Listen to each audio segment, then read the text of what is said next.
ഹൈദരാബാദിലെ aesthetic market കാണാൻ പോയാലോ? ഇന്നെൻ്റെ യാത്രകൾ വന്നെത്തിയിരിക്കുന്നത് ശില്പാരം ആർട്സ് ആൻഡ് ക്രാഫ്റ്റ് വില്ലേജിലേക്കാണ്. വൈകിട്ട് ഒരു 7 മണിയോടെയാണ് ഞാനിവിടെ വന്നത്. 50 രൂപയായിരുന്നു ടിക്കറ്റ് ചാർജ്. ഇതിനുള്ളിൽ കയറി കഴിഞ്ഞാൽ ഒരു 50-60 ഏക്കറോളം നടന്നു കാണാനുള്ള സ്ഥലമുണ്ട്. ഇന്ത്യൻ ടൂറിസ്റ്റ് ഉണ്ട്, ഫോറിൻ ടൂറിസ്റ്റ് ഉണ്ട്. രണ്ട് സൈഡിലും നിറയെ കടകളുണ്ട്.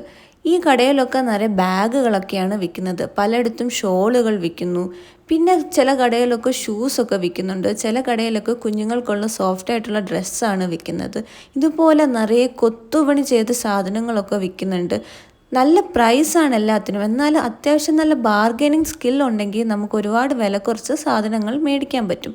വുഡൻ വർക്ക്സും സെറാമിക്കിൻ്റെ നല്ല നല്ല പാത്രങ്ങളൊക്കെ വിൽക്കുന്നുണ്ട്. ഞാൻ ഇവിടുന്ന് ഒരു ഭരണിയാണ് മേടിച്ചത് ഉപ്പിട്ട് വെക്കാൻ വേണ്ടിയിട്ട്.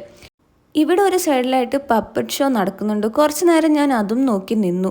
പിന്നീട് ഇതൊരു മ്യൂസിയമാണ്. ഈ മ്യൂസിയത്തിൻ്റെ പ്രത്യേകത എന്ന് പറഞ്ഞാൽ തെലങ്കാനയിൽ പണ്ട് കാസ്റ്റ് സിസ്റ്റം നിലനിന്നപ്പോൾ ഓരോ കാസ്റ്റിനും ഓരോ ജോലിയായിരുന്നു അവർ ചെയ്തുകൊണ്ടിരുന്നത്. അപ്പോൾ ഇന്ന കാസ്റ്റ് ഇന്ന ജോലി ചെയ്യുന്നതായിട്ട് അവർ പണ്ടത്തെ വീടുകൾ ഉൾപ്പെടെ റീക്രിയേറ്റ് ചെയ്ത് വെച്ചേക്കുവാണ്.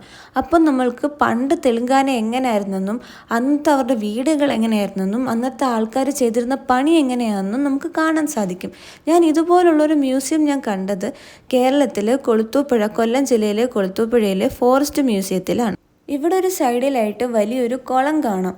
വൈകിട്ട് വരെ ഇതിൽ ബോട്ടിംഗ് ഉണ്ട്. ഞങ്ങൾ എത്തിയപ്പം കുറച്ച് രാത്രിയായിപ്പോയി. അതുകൊണ്ട് തന്നെ ബോട്ടിങ്ങിന് പോകാൻ പറ്റിയില്ല. ഒരു സൈഡിൽ ഒരു വാട്ടർഫോളൊക്കെ ഇവർ ഉണ്ടാക്കി വെച്ചിട്ടുണ്ട്.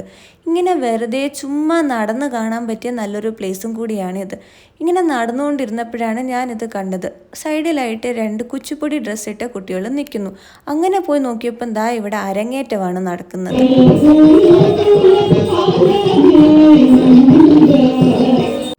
ക്ലാസിക്കൽ ഡാൻസ് പണ്ടേ ഒരു വീക്ക്നെസ് ആയതുകൊണ്ട് കുറച്ച് നേരം ഞാൻ അതും അവിടെ നിന്ന് കണ്ടു. പിന്നെ കുറേ ഡെക്കറേറ്റീവ് സാധനങ്ങൾ വിൽക്കുന്ന കടകളുണ്ടായിരുന്നു. വുഡ് വെച്ചുണ്ടാക്കിയ പൂമാല വരെ ഉണ്ടായിരുന്നു. നിറയെ പഞ്ചലോക വിഗ്രഹങ്ങൾ വിൽക്കുന്ന കടയും ഞാൻ കണ്ടു. അത് കഴിഞ്ഞ് വിശപ്പിൻ്റെ വിളി വന്നപ്പോൾ ഫുഡ് കോർട്ട് തപ്പിപ്പോയി. ഫുഡ് കോർട്ട് കണ്ടു, പക്ഷെ നല്ല വിലയാണ് ഇവിടെ എല്ലാത്തിനും. അപ്പോൾ അത്രയേ ഉള്ളൂ. അടുത്ത വീഡിയോ വരാം.